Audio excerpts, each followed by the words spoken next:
హల్లెలూయా. స్తోత్రం స్తోత్రం స్తోత్రం. సర్వశక్తి గల దైవమానికి స్తోత్రం. పరిశుద్ధురాని చుట్టూ ప్రభు, పరలోకపు దైవమాని చుట్టూ ప్రభు, నీతిమంతుని దైవమాని చుట్టూ సర్వశక్తి గల దైవమానికి స్తోత్రం.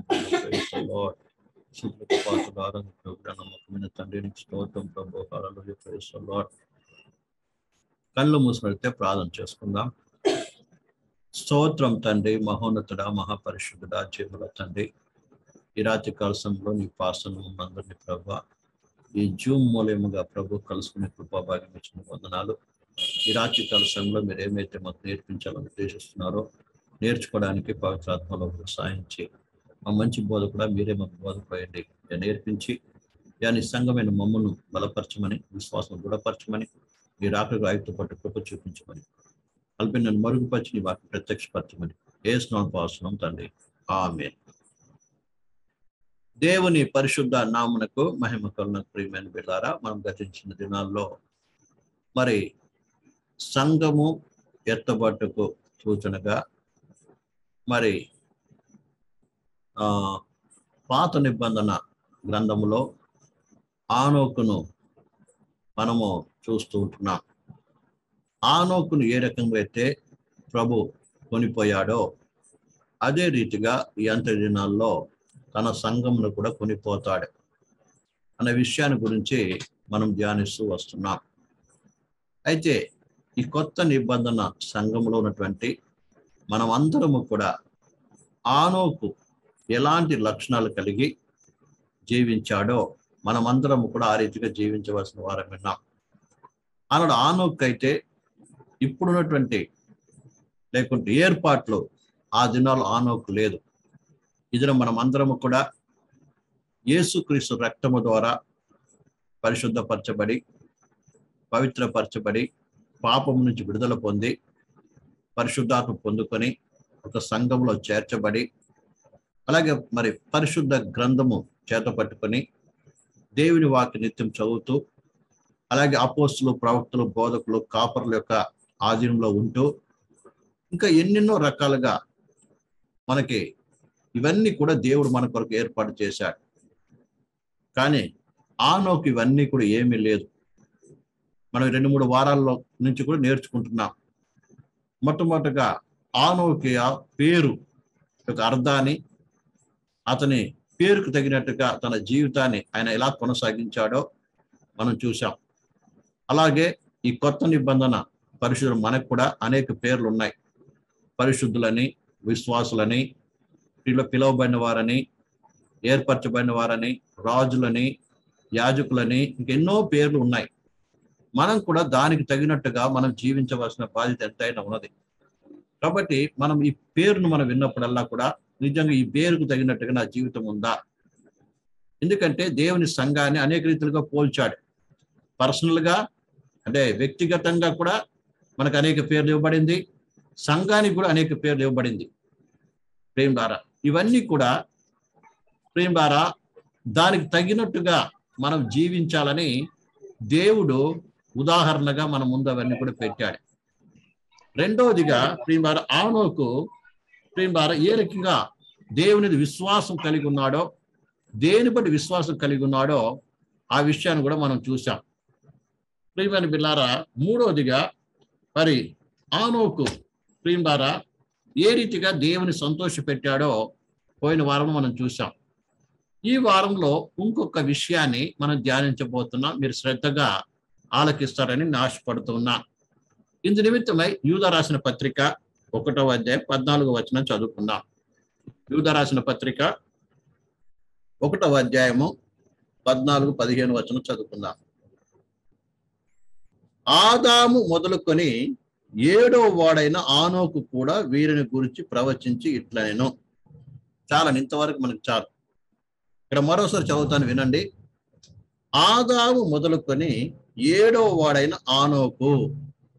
ఆనోకు ప్రియం ద్వారా మరి మొదటి మానవుడు, దేవుడి నుంచి మొదటి మానవుడు లెక్క పెట్టినప్పుడు ఇతడు 7వ వాడుగా మనం చూస్తూ ఉంటాం. అర్థమవుతుందండి? ఎన్నో వాడు? 7వ వాడు. మొట్టమొదటి ఎవరు? ఆదాము. ఆదాము తర్వాత షేతు, తర్వాత ఎనోషు, తర్వాత కేనాను, మహలేను, తర్వాత జెరెదు, తర్వాత ఆనోకు. 7వ వ్యక్తి ఆనోకు. అర్థమైందండి? 7 ఏం చూపిస్తుందంటే, బాగా ఇప్పుడు కొన్ని సంఖ్యలు మనం చెప్తాను, జాగ్రత్తగా మీరు రాసుకోండి, వినండి. ప్రియమైన బిల్లారా, 7 సంఖ్య సంపూర్ణతకు చూపిస్తుంది. 7వ సంఖ్య ఏం చూపిస్తుంది? మనకి సంపూర్ణత చూపిస్తుంది. ప్రియులారా, యాక్చువల్గా మనం చూసినప్పుడు 1 + 7, 1 క్షమించాలి, 1 + 6 ఏమవుతుంది? 7 అవుతుంది. అర్థమైందండి? 7వ వాడు ఆనోకు. అంటే పరిపూర్ణుడుగా, పరిపూర్ణ సంఖ్య అతనికి వస్తుంది. ఎలా పరిపూర్ణయ్యాడో మనం చూసినట్లయితే 1వ సంఖ్య ఏమో దేవుని చూపిస్తుంది కదండి. ఒకే ఒక దేవుడు. 1వ సంఖ్య నెంబర్స్ కూడా మనకి ఆత్మీయ అర్థాలు ఉన్నాయి. 1 ఏం చూపిస్తుందంటే దేవుని చూపిస్తుంది. 1 + 6, 6 ఏం చూపిస్తుంది? మానవుని సంఖ్య. గుర్తుపెట్టుకోండి, మానవుని సంఖ్య ఏంటిది? 6. 6వ దినము దేవుడు చేశాడు, అతని సంఖ్య 6. అర్థమైందండి? అది కూడా ఎవరు? పడిపోయిన మానవుని సంఖ్య. అర్థమైందా? పాపి అయిన మానవ సంఖ్య ఏంటిది? 6. 1 + 6 ఏమవుతుంది? 7 అవుతుంది. అర్థమైందంటే ఎప్పుడైతే ఈ పడిపోయిన పాపి అయిన మానవుడు దేవునితో సంబంధం ఏర్పాటు చేసుకుంటాడో వాడు పరిపూర్ణుడుగా పరిశుద్ధుడు అవుతున్నాడు. అర్థమవుతుందండి? ఇక్కడ ఆనోకు సంఖ్య 7 వచ్చిందండి. అంటే ఎలాగొచ్చింది? దేవుని కలిగి ఉండటం వలన ఏమొచ్చింది? పరిపూర్ణుడిగా మార్చబడ్డాడు. ఇది ఒక విషయాన్ని బాగా అర్థం చేసుకోవాలండి ప్రియమైన పిల్లారా. అర్థమవుతుందండి? 7 పరిపూర్ణత చూపిస్తుంది. 1 + 6 = 7. ఆనోకు సంపూర్ణుడు, పరిపూర్ణుడు ఎలా అయ్యాడు? పరిపూర్ణ పరిశుద్ధుడు ఎలా అయ్యాడంటే దేవునితో కలిసి నడుచుట వలన. అర్థమవుతుందండి? బాగా అర్థం చేసుకోవాలి. ఇక్కడ క్లియర్గా రాయబడింది 7వ వాడైనా అని క్లియర్గా మనకు సంఖ్య ఇవ్వబడింది. కాబట్టి సంఖ్యను బట్టి మనము అర్థము చేసుకోవాల్సిన వారమై ఉన్నాము. విషయాన్ని బాగా అర్థం చేసుకోవాలి. ఇక్కడ ఇంకో విషయం కూడా రాయబడి ఉంది ప్రియమైనలారా. ఆదాము నుంచి కూడా మనము అర్థాన్ని చూసినప్పుడు ప్రియమైనలారా, చివరికి ఏమొస్తుంది అని ఆలోచన చేసినప్పుడు ఇది కూడా మీరు జాగ్రత్తగా రాసుకొని, నేను ఎక్కువ ఈరోజు ఇది మాత్రం ఈరోజు చెప్తాను మీకు. ప్రియమైనలారా, ఆదాము అంటే ఏంటి? మనుష్యుడు. మీరు రాసుకోండి, ఆదాం అంటే మనుష్యుడు. ఆదాం అంటే మనుష్యుడు. రెండవది ప్రియమైనలారా, సేత్ అంటే అర్థం ఏంటంటే అపాయింటెడ్, లేకుంటే నియమించబడిన వాడు, ఏర్పాటు చేయబడినటువంటి వాడు. అర్థమైందండి? మూడోది ఎనోష్. ఎనోష్ మోర్టల్, లేదా చనిపోవుట, మృత్యువు. ఎనోష్ అంటే అర్థం ఏంటిదంటే మృత్యువు. రాసుకున్నారండి? రాసుకుంటున్నారా? తర్వాత కెనాన్, మూడో పేరేంటిది? మూడో వ్యక్తి ఎవరు? ఉంది కదా, ఆదికాండంలోకి వెళ్దాం. చూడండి, ఆదికాండం వంశావళికి వెళ్దాం. 5వ అధ్యాయం అనుకుంటాను. 5వ వ్యక్తి ఎవరు? 4వ వ్యక్తి. 4వ వ్యక్తి ఎవరు? కేనాన్, అంతే కదా. కెయినాన్, తెలుగులో కెయినాన్.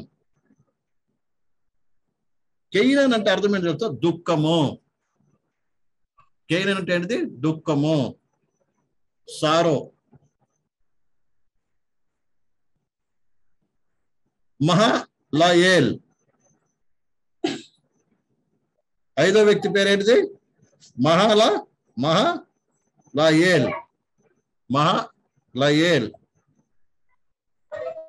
మహలాయేల్ అంటే ఏంటి తెలుసా?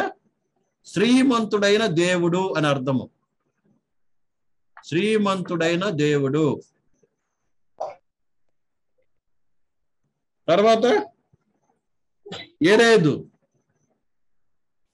తర్వాత ఎవరు? 6వ వ్యక్తి పేరేంటి?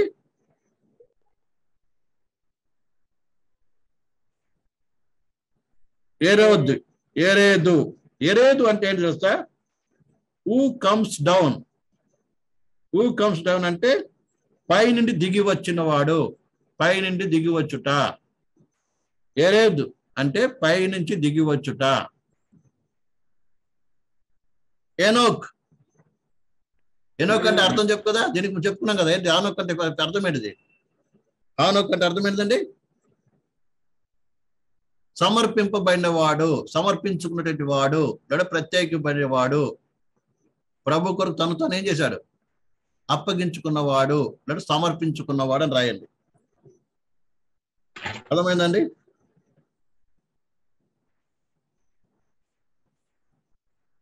తర్వాత మెతుషెల. మెతుషెల ఈయన 8వ వ్యక్తి. ఇవన్నీ కలిపినప్పుడు ఒక సువార్త వాక్యము మనకి బయలుపరచబడుతుంది. మెతుషెల అంటే ఏంటి అర్థము తెలుసా? మెతుషెల అంటే ఏంటండి? తీర్పు. తీర్పు. తీర్పుగా ఈయన మరణము తర్వాత ఈజ్ డెత్ బ్రింగ్స్, ఈయన చనిపోయిన తర్వాత. లెమేక్ తర్వాత ఏం పేరు? తర్వాత లెమేకు. లెమేక్ అంటే ఏంటిది? దుఃఖము. నోవా తర్వాత లాస్ట్ ఏంటి? నోవా. నోవా అంటే ఏంటిది? నెమ్మది. ఇప్పుడు రాసినవన్నీ కలపండి, ఒక నిధి కలపండి, మొత్తము కలిపి మీరు చెప్పండి. ఇది మీకు హోంవర్క్, క్లాస్ వర్క్ లాగా. ఇవన్నీ కలిపి రాయండి. ఇప్పుడు అర్థాలన్నీ కలిపి రాయండి. ఏమొస్తుందో చదవండి. కలిపి రాయండి, ఇదంతా కలిపి రాయండి. కలిపి రాసి చదవండి.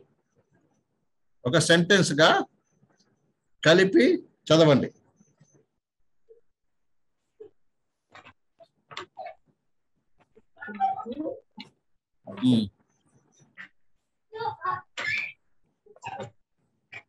శబ్దం చేయొద్దండి.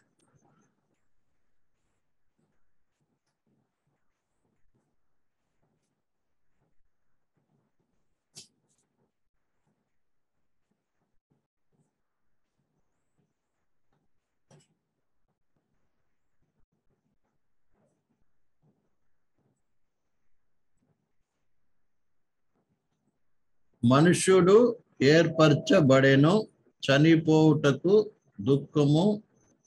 అదేంటి? శ్రీమంతుడైన దేవుడు పైనుండి దిగి వచ్చి బోధించును. ఆయన మరణము ద్వారా దుఃఖం నుండి నెమ్మది దొరుకును.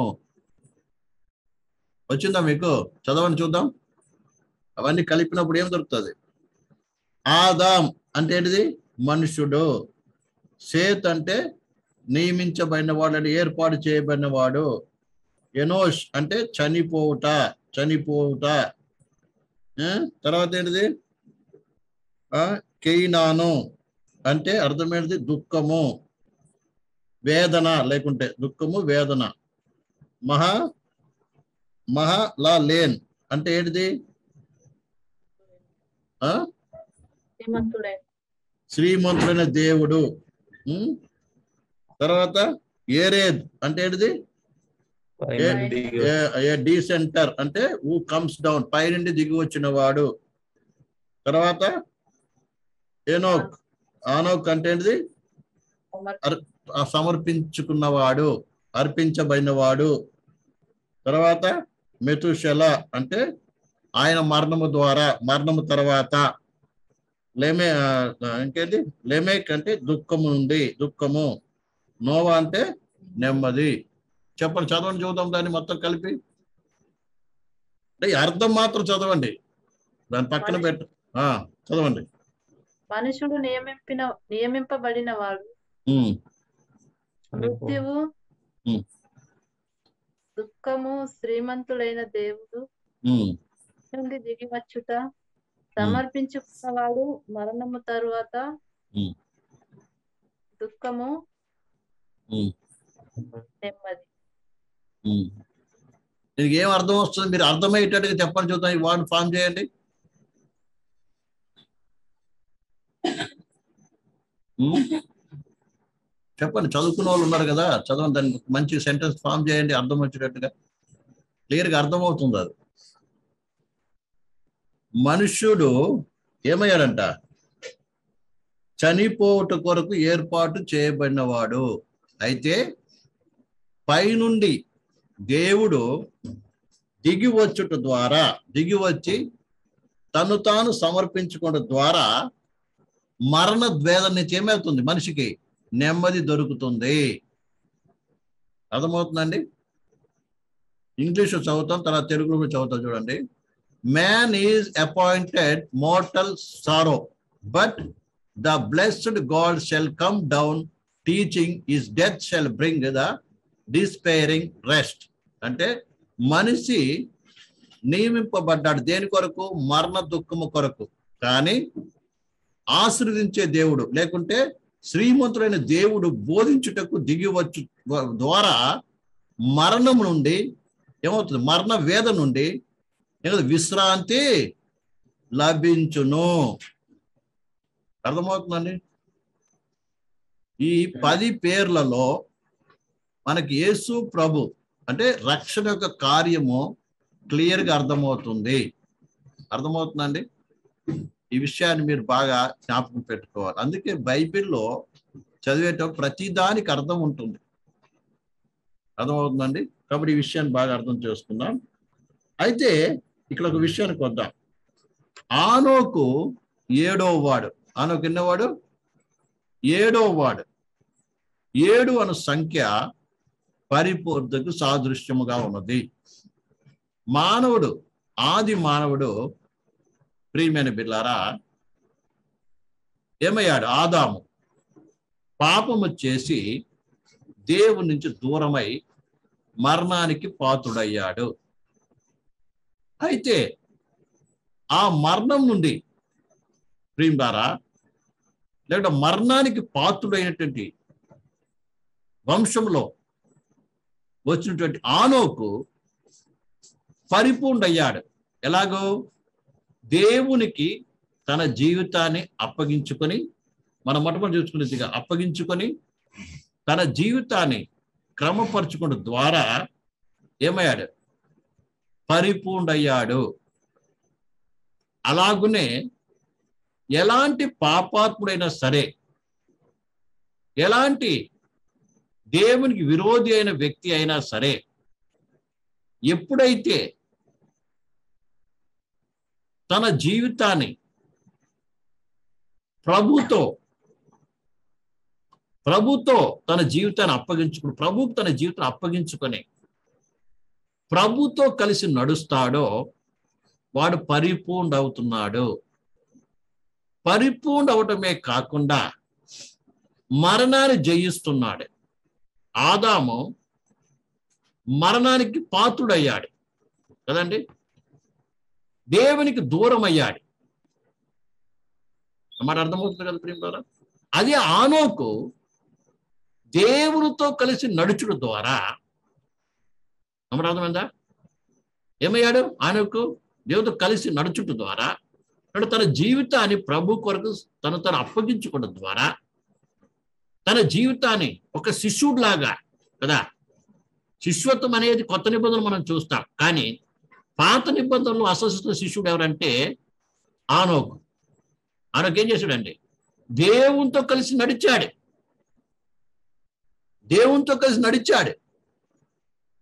శిష్యుడుగా ఏం చేశాడు? నడిచాడు. నడచడమే కాకుండా ఏం చేశాడు?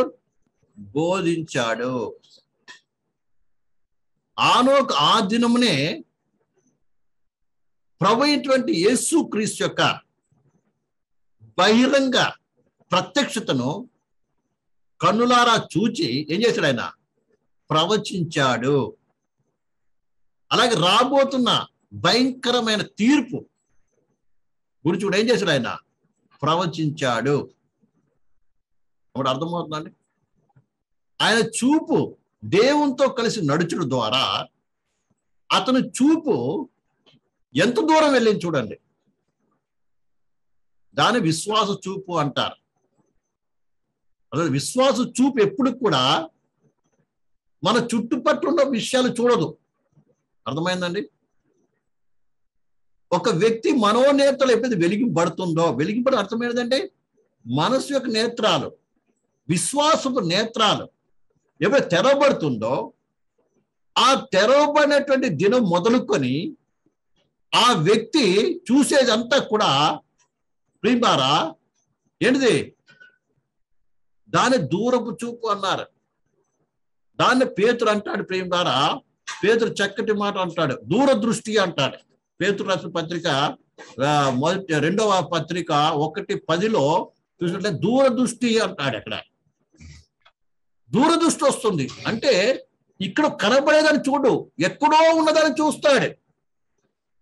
అర్థమవుతుందండి.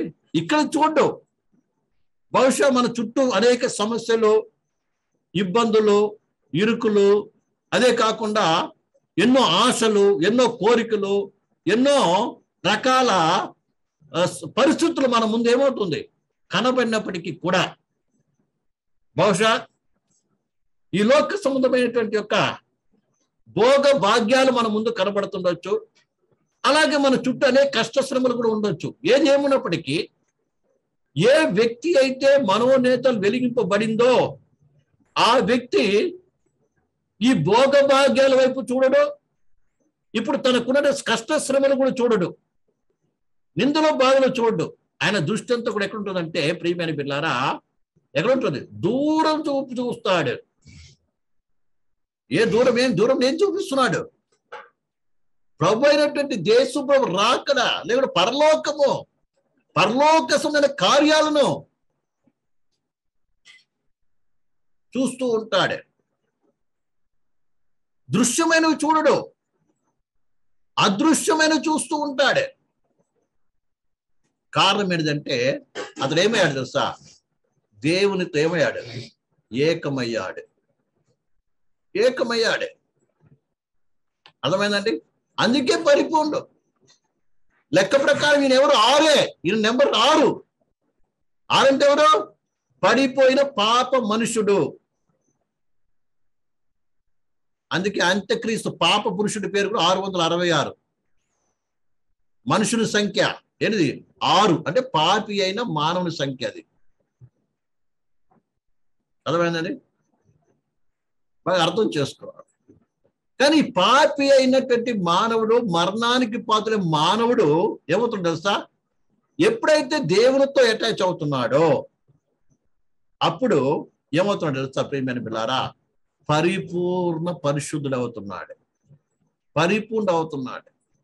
ఆనోక రీతికి పరిపూర్ణ అయ్యాడు. ప్రియమైన ఎప్పుడు దేవునితో కలిసి నడవటం ఎప్పుడైతే ప్రారంభించాడో, అర్థమవుతుందండి, పరిపూర్ణ అయ్యాడు. అందుకే ఆయన 7వ సంఖ్య 7లో ఆయన తగ్గినట్టు ఆయన జీవితాన్ని చక్క చేసుకున్నాడు. అంతే. అవును, నాది ఇది. ప్రేమ ఇక్కడ బాగా అర్థం చేసుకోవాల్సిన విషయం.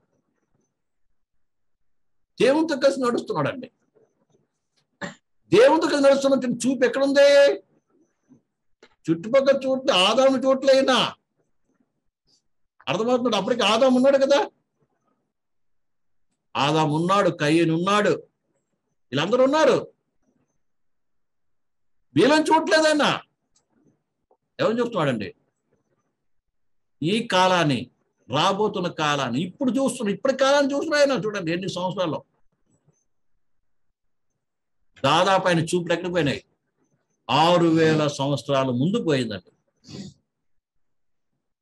ఇతను మన చూపులు ఎక్కడున్నాయి? మన చూపులు ఎక్కడ తగ్గిపోయింది? ఆలోచించండి. ఆయన చూపులు ఎక్కడికి పోయినాయి? పరలోకమును దిగి వస్తున్న ప్రభు ద్వారా చూసేదాకా పోయింది.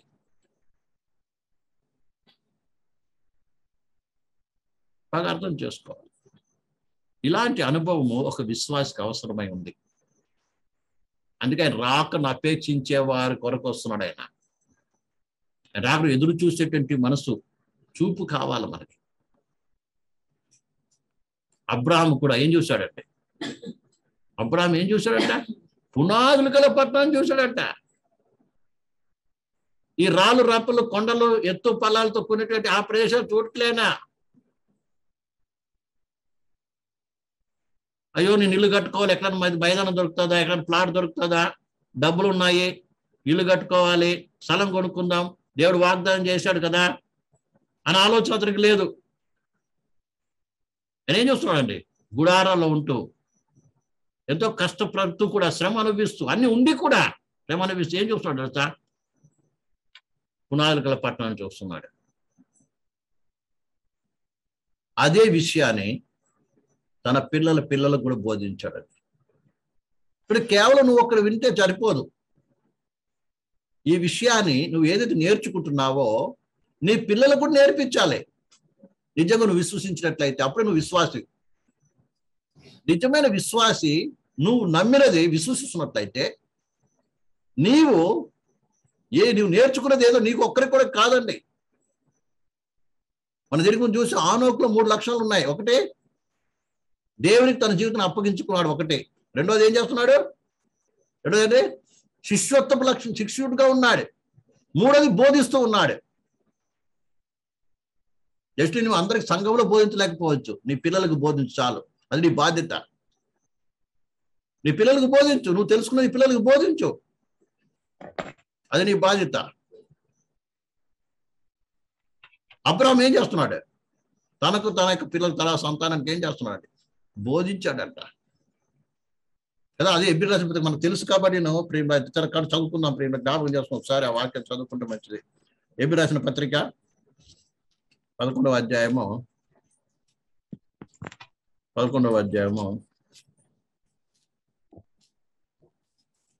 హెబ్రీయులు 11వ అధ్యాయము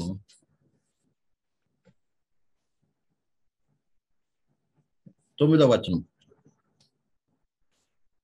విశ్వాసుడు బట్టి అతడును అతనితో ఆ వాగ్దానముకు సమవారసులైన ఇస్సాకు యాకోబులను వారును గుడారములలో నివసించుచు అన్యుల దేశంలో ఉన్నట్టు వాగ్దాన దేశములో పరవాసులైరి. ఏలయనగా దేవుడు దేనికి శిల్పియో నిర్మాణకుడై ఉన్నాడో పునాదులు గల ఆ పట్టణము కొరకు అబ్రాహాము ఎదురు చూచుండెను. ఇక్కడ అబ్రాహామే కాకుండా ఇస్సాకు యాకోబులు కూడా ఏం చేస్తున్నారంట? ఆ పునాదుల పట్టణమునకు కొరకు ఎదురు చూస్తున్నారంట. దాడి చూస్తున్నారు వాళ్ళు.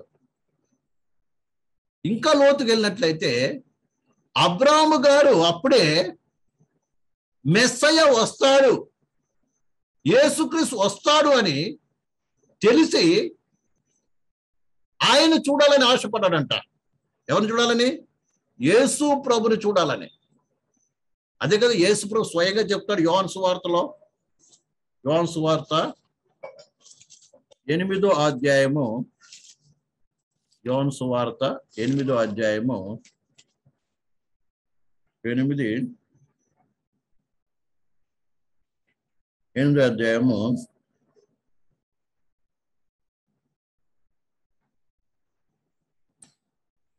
56వ వచనం చదవండి. నేను చదువుతాను. మీ తండ్రి అయిన అబ్రహాము నా దినము చూతునని మిగులు ఆనందించెను, అది చూచి సంతోషించెను అనెను. ఆయన దినాలు చూడాలని ఆశపడ్డాడంట. యేసు ప్రభు మెస్సయ్య వస్తాడని ఏం చేశాడు? ఆయన ఆశపడ్డాడు అని మనము చూస్తుంటున్నాం. తర్వాత ఇంకొక వచనం కూడా ఇక్కడ చదువుదాం ప్రియమైన పిల్లారా. 18వ అధ్యాయము 19వ వచనము. 18-19 ఆదికాండము 18-19. ఎట్లనగా యెహోవా అబ్రాహామును గూర్చి చెప్పినది అతనికి కలుగ చేయునట్లు తన తరువాత తన పిల్లలకు తన ఇంటి వారును నీతి న్యాయములు జరిగించుచు యెహోవా మార్గమును గైకొంటకు అతడు వారికి ఆజ్ఞాపించున్నట్లు నేను అతన్ని ఎరిగి ఉన్నాను. అబ్రాహాము గురించి దేవుడు ఎరిగి ఉన్నాడు. ఏమి ఎరిగి ఉన్నాడు తెలుసా? ఈ అబ్రాహాము నీతి న్యాయములు జరిగించడానికి కొరకు తనకే కాకుండా తన పిల్లలకు కూడా ఏం చేస్తాడు? తెలియపరుస్తాడు, ఆజ్ఞాపిస్తాడని దేవుడు తెలుసుకున్నాడు. కాబట్టి ప్రియమైన బిడ్డలారా, నువ్వు నిజంగా ప్రభువైన యేసుక్రీస్తు నిజమైన రక్షకుడు, ఆయనను విమోచించాడు, నా కొరకు పరలోక రాజ్యాలు సిద్ధపాటు చేస్తున్నాడు, ఆయన వస్తాడు అని నువ్వు హృదయపూర్వక విశ్వసించినట్లయితే ఆ విశ్వాసాన్ని నీ పిల్లలకు కూడా ఏం చేయాలి? నువ్వు బోధించవలసిన బాధ్యత ఉంది. బహుశా నువ్వు ముసలివాడు అయిపోయి ఉండొచ్చు, తాత అయ్యొచ్చు, అమ్మమ్మ అయిపోయి ఉండొచ్చు, నాయనమ్మ అయి ఉండొచ్చు. నీ మనమలకి మనమరాలకి ఏం చేయాలి? ఆ బోధ నూరిపోయాలి. ఎందుకో తెలుసా? తిమోతి యొక్క తల్లి అవ్వ తిమోతికి ఏం చేశారండి? బాల్య నుండి అతనికి దేవుని వాక్యం నూరిపోశారు.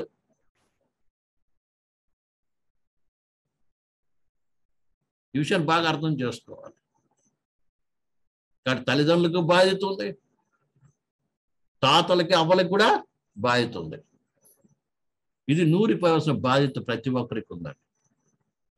విషయాన్ని ప్రతి ఒక్కరు బాగా అర్థం చేసుకోవాలి. కాబట్టి ప్రియులారా, ఆనోకికు దృష్టి ఏముంది తెలుసా?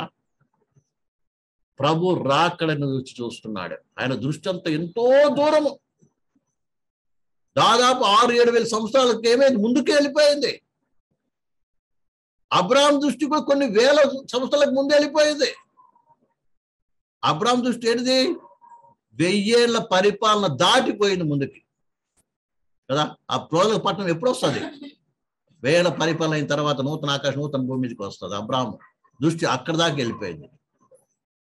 విషయం బాగా అర్థం చేస్తుంది. ఇదే మనం అందరికి వాక్యం తెలుస్తూ, అవునండి అది తర్వాత అది, ఆ తర్వాత అన్నీ తెలుసు, కానీ దృష్టి మాత్రం ఎక్కడ ఉంటుందంటే ఎప్పుడు మన చుట్టూ తిరుగుతుంటుంది.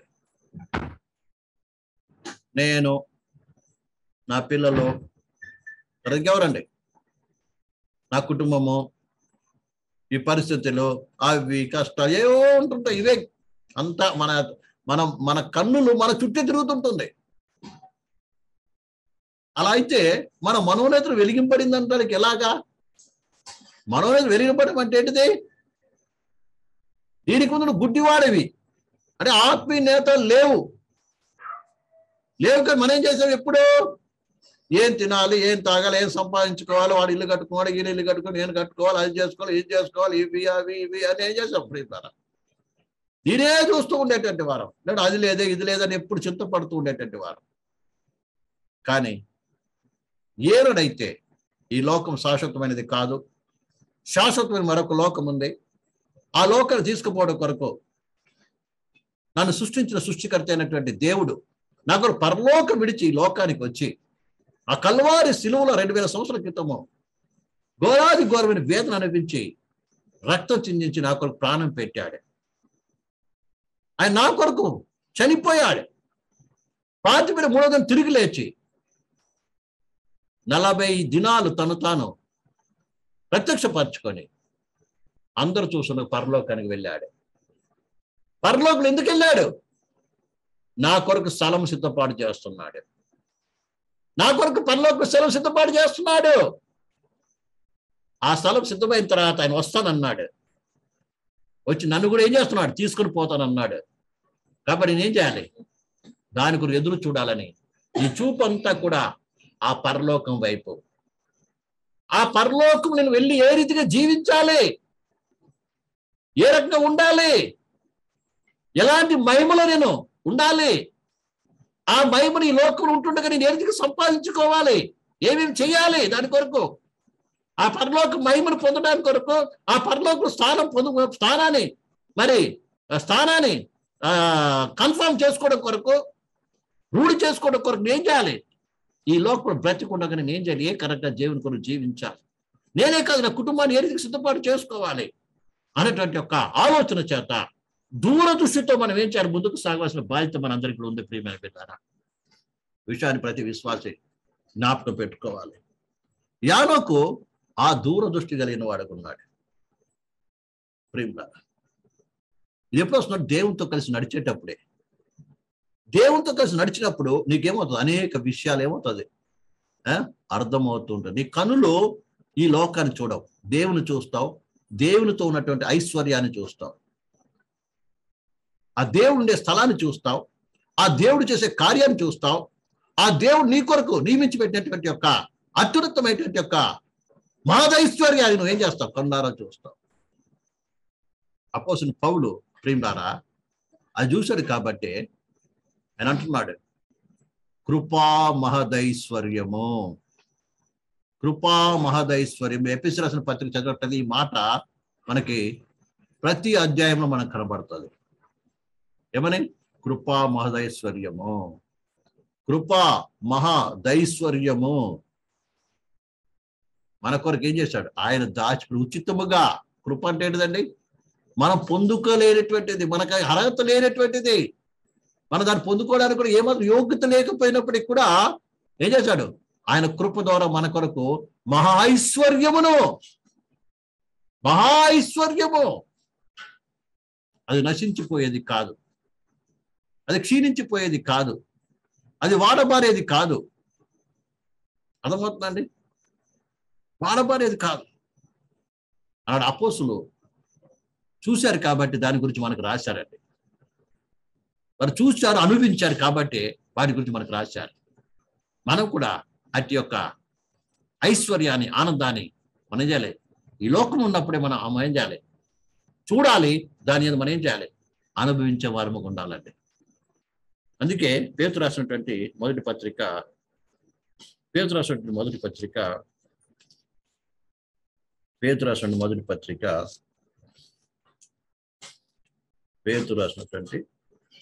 మొదటి పత్రిక 1వ అధ్యాయము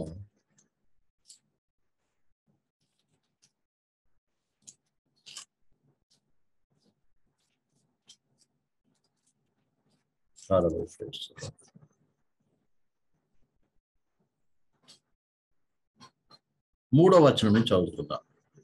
పేతురు రాసినటువంటి మొదటి పత్రిక 1వ అధ్యాయము 3వ వచనం. మన ప్రభువగు యేసుక్రీస్తు తండ్రి అయిన దేవుడు స్తుతింపబడునుగాక. మృతుల్లో నుండి యేసుక్రీస్తు తిరిగి లేచుట వలన జీవముతో కూడిన నిరీక్షణ మనకు కలుగునట్లు, అనగా అక్షయమైనదియో నిర్మలమైనదియో వాడబారిదైన స్వాస్యం మనకు కలుగునట్లు. ఎలాంటి స్వాస్యం అంటండి? ఎలా స్వాస్యం అంట? అక్షయమైనది, ఏంటంట? నిర్మలమైనది, వాడబారినది. వాళ్ళు చూశారండి, ఏదైతే పరలోకములో నా కొరకు దాచబడి ఉన్నదో, నాకు సిద్ధపాటు చేస్తున్నాడో, అది ఎలాంటి చేస్తుంది? స్వాస్థ్యము అక్షయమైనది, అది ఎప్పుడు క్షీణించిపోదు. తర్వాత ఏమన్నాడండి? నిర్మలమైనది, అంటే మలినము లేనటువంటిది. తర్వాత ఏంటంట? వాడబారినది, పాతగిలిపోయేది కాదు. బహుశా కోట్లు పెట్టి ఎంతో ప్రియమైన బిళ్ళారా, ఒక్కొక్కటి ఆ ఇంటికి ఒక్కొక్క దేశం నుంచి నువ్వు ఇంపోర్ట్ చేసి కట్టి ఉండొచ్చు కదా. చాలా మంది ఉంటారు కదండి ప్రియమారా. ఫ్లోర్ ఎక్కడి నుంచి? ఫ్లోరింగ్ చేయడానికి రాలేమో ఒక దేశం నుంచి, తర్వాత పైన రూప్ వేయడానికి ఇంకో చోట నుంచి, ఇలా ఎక్కడెక్కడి నుంచో తెప్పి చేంజ్ చేసి ఇల్లు కడుతూ ఉంటారు. ఎంత కట్టినా ఒక్కరి దినానికి ఏమవుతుంది? అది ఏమవుతుందండి? వాడిపోతుంది, పాతకెళ్ళిపోతుంది. అర్థమైందండి? చాలా బాధాకరమైన విషయం. గత దినాల్లో కడపలో, అనంతపురం ప్రదేశాల్లో ఏమైంది? భయంకరం ఉన్నట్టు డ్యామ్ తెగిపోయి నీళ్ళు వచ్చి ఎన్నో మంచి మంచి బిల్డింగ్స్ ఏమైపోయినాయి? కొట్టుకెళ్ళిపోయింది. ఎన్ని వేలు లక్షలు పెట్టి కట్టి ఉండొచ్చు, కోట్లు పెట్టి కట్టి ఉండొచ్చు. ఒక గంటలు ఏమైపోయింది? లేదు. చూడ, అందులో మనుషులు కూడా ఏమైపోయారో తెలియదు. న్యూస్లో చూసినప్పుడు దాదాపు 100 మంది దాకా ఏమయ్యారు? కనబడటం లేదు అంటున్నారండి. ఇప్పటి వరకు ఎప్పుడు రాలేదంట అలాంటిది. అలాగే ఎన్ని లక్షలు పెట్టి కట్టినప్పటికీ, కోట్లు పెట్టి కట్టినప్పటికీ ప్రేమ కాదా వాడబారుతుంది, ఒక దినం మీద క్షీణించిపోతుంది ప్రేమ. కానీ మన కొరకు మనల్ని ప్రేమించి మనకు ప్రాణం పెట్టినటువంటి ప్రభు ప్రేమని బిళ్ళారా, మన కొరకు దాచిపెట్టినటువంటి మేలు ఎంతో గొప్పది. అందుకే బైబిల్ రాయబడింది, ఆయన బైబిల్ గల వారి కొరకు దాచి ఉంచిన మేలు ఎంతో గొప్పది. అంటే ఏంటిది? అది వర్ణించలేము, దాన్ని లెక్క కట్టలేము. ఆ దృష్టి పెట్టాలి. ఆనోకు యొక్క దృష్టి అక్కడ దాకా ఉంది కదా, ఆయన వచ్చి తీర్పు తీరుస్తాడు, అక్కడ దాకా వెళ్ళింది. అబ్రహాం దృష్టి రాబోతున్న నూతన యెరూషలేము అనే పట్టణం గురించి ప్రేమ ద్వారా అక్కడ దాకా వెళ్ళింది ఆయన దృష్టి. అది చూస్తున్నాడు ఆయన. అది చూస్తూ ఆయన కాలంలో ఏం చేస్తున్నాడండి? తరా చూద్దాంలే, ఇప్పుడైతే మనకున్న డబ్బును బట్టి ఇల్లు కట్టుకుందాం, అది చేద్దాం ఇది చేద్దాం అనట్లే, ఏదన్నా అది పట్టించుకోవట్లేదు. ఆయన ఏం చేస్తున్నాడు? పరదేశిగా యాత్రికులుగా గుడారంలో నివసిస్తూ ఉన్నాడని. గుడారంలో నివసిస్తూ ఏం చేస్తున్నాడు? ఆ పునాదుల పట్టణంకు కొరకు ఎదురు చూస్తూ ఉన్నాడు. ఆయనే కాదు, తర్వాత ఆయన పిల్లలకు కూడా అదే మాట చెప్పాడు. ఆయన ఆ పిల్లలకు కూడా అదే మాట చెప్పాడు. కాబట్టి వాళ్ళు ఈయన చూసి అదే రీతిగా వాళ్ళు కూడా నడిచినట్టుగా మనం చూస్తున్నాం. ప్రియ సహోదరి సహోదరులు, ఇలాంటి ఒక దృష్టి మనము కలిగి జీవించవలసిన వారు. కాబట్టి ఆనోకు ద్వారా మనం ముఖ్యంగా నేర్చుకోవాల్సింది ప్రేమ బాధ. ఆయన ప్రభుని ప్రభుతో కలిసి నడిచి ద్వారా అందరిలాగా ఆయన మరణం చెందలేదు. అందరూ చనిపోయినట్టుగా మరణానికి వెళ్ళలేదు. ఆయన ఏమయ్యాడు? మరణం చూడకుండా ఏమయ్యాడు? కొనిపోబడ్డాడు, పరిపూర్ణ అయ్యాడు. మనం కూడా పరిపూర్ణ అవ్వాలంటే ఏం చేయాలండి? ఆనోకులాగా ప్రభుతో కలిసి నడవాలి. ప్రభు లేకుండా మనం పరిపూర్ణం కాలేము. దేవుడితో కలవకుండా ఏ మానవుడు కూడా పరిశుద్ధుడు కాలేడు, పరలోకానికి వారసుడు కాలేడు. ప్రభు అయిన యేసుక్రీస్తు ద్వారానే ఒక మానవుడు ఏం కాగలడు? పరలోకానికి వెళ్ళగలడు, మోక్షానికి వెళ్ళగలడండి.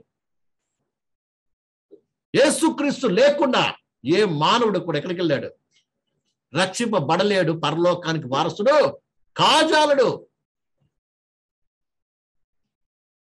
ఏ మానవుడు కూడా తమ నీతి క్రియల వలన పరలోకానికి ప్రవేశించలేడు. నీతి క్రియల వలన పరలోకానికి వెళ్ళేటట్టయితే యేసు ప్రభు ఈ లోకానికి రావాల్సిన పనే లేదు. పరలోకానికి చేరటానికి, మోక్షానికి వెళ్ళడం కేవలం ఏంటిది అండి? ప్రభు అయిన యేసుక్రీస్తు విశ్వాసం ఉంచి ఆయనతో కలిసి నడుచుట వలననే. ఆయనది విశ్వాసం ఉంచి మారు మనసు పొంది ప్రేమ పాప క్షమాపణ పొంది ప్రభును తన వృధులు చేర్చుకుని ప్రభుతో కలిసి ఏం కావాలి? నడిచినప్పుడే అతను ఏం కాగలడు? పరలోకానికి వారసుడు కాగలడు. లేకుంటే పరలోకానికి చేరలేడు. ప్రియమైన పిల్లలు, ఈ విషయాన్ని బాగా అర్థం చేసుకుంటాడు. ఇప్పుడు ఆనోకు ఆ రీతిగా నడిచాడు. దేవునితో నడుస్తున్న సమయంలో ఆయన దృష్టి ఏమైపోయింది తెలుసా? పరలోకానికి రాబోతున్న సంగతులు, రాబోతున్న భయంకరమైన తీర్పు గురించి ఏం చేశాడు?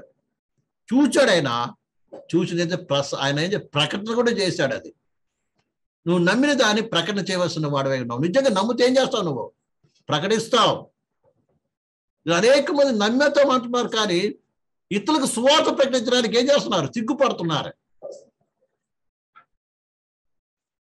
ఎంతో మంది మనం కలిసి పని చేస్తాం, ఎంతో మంది కలిసి మనం ఎన్నో మాట్లాడుకుంటాం, కానీ అలాంటి వారికి ఒక్క మాట యేసు ప్రభువుకు చెప్పడానికి సిగ్గుపడుతూ ఉన్నారు. అంటే దాని అర్థం ఏంటి? ప్రేమ ద్వారా నువ్వు నిజంగా విశ్వసించినట్లయితే ఏం చేస్తావు? ఆ రాబోతున్నటువంటి యొక్క దేవుని ఉగ్రత, అంటే ప్రభు రాబోతున్న తీర్పు, రాబోతున్న కార్యాల గురించి ఏం చేస్తావు? నీకు తెలిసిన విషయాలు ఇతరులకు ప్రకటన చేస్తావు. మౌనం ఉండలేవు నువ్వు. ఆనోకు ఆ దినములోనే ఏం చేశాడండి? చదవండి, ఆ మాట చదువు ఒకసారి, చదువుకొని మనం ప్రార్థన చేసుకుందాం. ప్రేమలారా, యూదా పత్రిక 14వ వచనం చదవండి, చదువుదామని. ఆదాము మొదలుకొని 7వ వాడైన ఆనోకు కూడా వీరిని కూర్చి ప్రవచించి ఇట్లనెను, ఇదిగో అందరికిని తీర్పు తీర్చుటకు వారిలో భక్తిహీనులందరూ భక్తిహీనముగా చేసిన వారి భక్తిహీన క్రియలన్నిటిని గూర్చియో భక్తిహీనైనటువంటి పాపులు తనకు విరోధముగా చెప్పిన కఠినమైన మాటలన్నిటిని గూర్చియో వారిని ఒప్పించుటకును ప్రభువు తన వేల పరిశుద్ధుల పరివారముతో వచ్చును. ఇది ప్రభు అయినటువంటి యేసుక్రీస్తు ప్రత్యక్ష రాకడా. సంఘం ఎత్తబడిన తర్వాత ఏడైన శ్రమల కాలం అయిన తర్వాత మనందరితో పాటు కలిసి ఈ భూలోకంలోకి వచ్చి అడుగు పెట్టడం ఒలివ కొండ మీద. ఆ ప్రత్యక్ష గురించి ప్రేమ ద్వారా ఆనోకు చూశాడు, ప్రకటించాడు కూడా. ఆనోకు ఏం చేశాడండి? చూశాడు, దాని గురించి ప్రకటించాడు.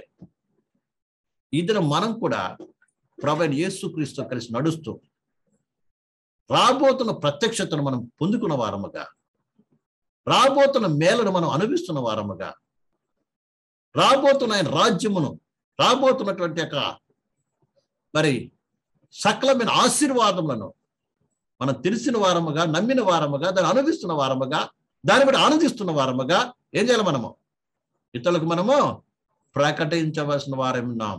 అది అసలైన విశ్వాసం ఉండడం అంటే. లేదని నా మనసులో పెట్టుకుంటాను, ఎవరు నమ్మరండి, నమ్మినా నమ్మకపోయినా ఏం చేయాలి? నువ్వు ప్రకటించవలసిన వారు. ఇలాంటి గొప్ప కార్యము ఆనోకు కలిగిన వాడుకున్నాడు. అందుకే ఆయన దేవుడు ఏం చేసి కొనిపోయాడు. మనం కూడా అలాంటి లక్షణాలు కలిగిన వారం ఉండాలని ఈ యొక్క బైబిల్ స్టడీ యొక్క ముఖ్య ఉద్దేశం అండి. అందుకే ఆనాడు పరలోకానికి మరణం చూడకుండా కొనిపోబడే ఆనోకు ఎలాంటి లక్షణం కలిగి ఉన్నాడో, అలాగే ఈ దినాల్లో మనం కూడా కొనిపోబడాలంటే మనం కూడా అలాంటి లక్షణాలు కలిగిన వారు ఉండాలన్నదే ప్రియులారా ఈ యొక్క ఆనోకు జీవితాన్ని మనము నేర్చుకుంటున్నటువంటి ఆనోకు జీవితం ద్వారా నేర్చుకున్నటువంటి గొప్ప ముఖ్య అంశమే ఉన్నది. అటు కృపలో మనందరం కూడా ఎదగాలని మనందరం కూడా ప్రార్థన చేసుకుందాం. ప్రభు ఆత్మను అప్పగించుకుందాం. దేవుడి వాక్యం జీవించడం కాక అందులో మోకరిద్దాం, కళ్ళు మూసుకుందాం.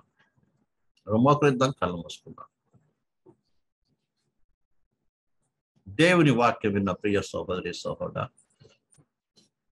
ఈ దినం మనం ముందు మరణం చూడకుండా కొనిపోబడినటువంటి ఆనోకు మన ముందున్నాడు. దేవుడు అతను కొనిపోయాడు. అదే రీతిగా ఎంత దినాల్లో ఏ సంఘము కొరకు, ఏ ప్రజల కొరకు ఆ కల్వారి రక్తం చిందించి రక్షించుకున్నాడో, తను ప్రేమించిన సంఘాన్ని కొనిపోవడానికి రాబోతున్నాడు. ఆ కొనిపోబట్లో నీవు నేను మనమందరం ఉండాలంటే నిత్యముగా ఆనోకు ఎలాంటి అనుభవం కలిగి ఉన్నాడో, ఆనోకు ఎలాంటి లక్షణాలు కలిగి ఉన్నాడో మనం వాటి లక్షణాలు కలిగిన వారు ఉండాలి. ఆనోకు ఇలాంటి బోధ దినంలో లేదండి. కానీ ఈ దినంన ఆనోకు మన ముందు ఒక మాదిరిగా ఉన్నాడు. ఆనోకు మాదిరి ఎవరు లేరు. నీకు నాకు మాదిరి ఉన్నారు, బోధించేవారు ఉన్నారు. పరిశుద్ధ గ్రంథం మీ చేతిలో ఉంది.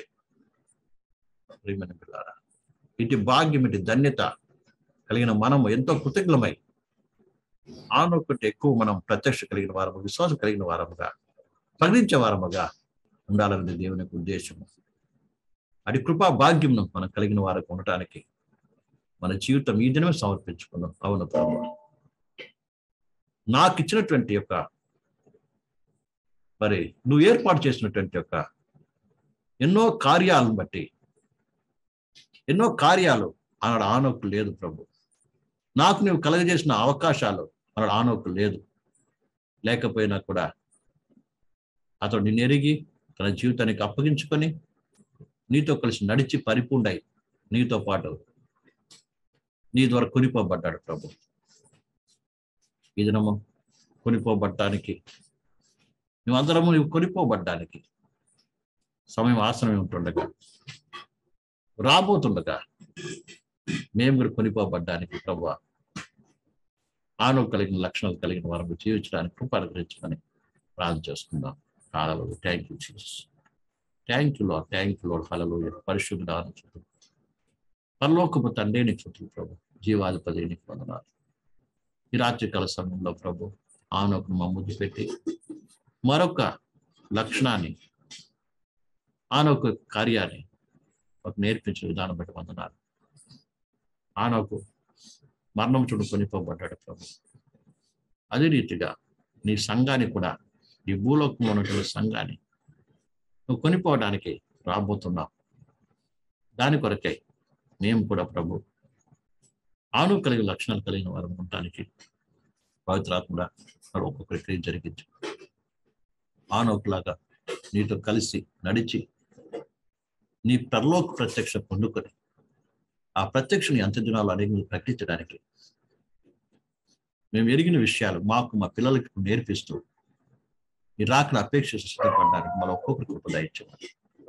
ఈ రాత్రి కాసం కూడా ఒక్కొక్కరు కూడా దీవించి పరిశుద్ధాత్మ మీరే అటు సిద్ధపాటు అనుగ్రహించాలని రాజకీయాలు ప్రత్యేకంగా మాట్లాడిన ప్రతి మాట వందనాలు చెల్లిస్తాం. బిడ్డ ఉపవాసం ఉంచుకోవాలి. ఇలా సంబంధమైన ఎలాంటి కోరికలు ఎలాంటి బాధ ఎలాంటి వేదన ఉన్నప్పటికీ వాటిని దూరపరిచి వాళ్ళు ఒక్కొక్కరికి కూడా పరసంబంధమైనటువంటి ఆనోకు అబ్రహాము కలిగినటువంటి ఇసాకు యాకోబు కలిగినటువంటి ప్రత్యక్షత కలిగిన వారముగా అలాంటి దురదృష్టి కలిగిన వారముగా అందరినీ కూడా మా కనులు తెరవచేయాలని దృష్టి దయచేయమని రూపు దయచేయమని బలపరచు దీవించి పంపించమని ప్రతి ఒక్క నీ చేతికే సమర్పిస్తుంది. సమస్త మహిమ ఘనత ప్రభావం నీకు అర్పిస్తూ యేసు ప్రార్థన తండ్రి ఆమేన్. మన తండ్రి అయిన దేవుని ప్రేమయు కుమారుడైన యేసుక్రీస్తు కృపయు పరిశుద్ధాత్మ అన్యోన్య సహవాసము కూడిన మందిరంలో సకల పరిశుద్ధులకు కూడా ఆయన రాకడ పర్యంతము తోడే నడిపించను గాక. ఆమేన్. ఆమేన్. అందరికి కూడా యేసుక్రీస్తు నామములో వందనాలండి. అందరూ బాగున్నారు కదా?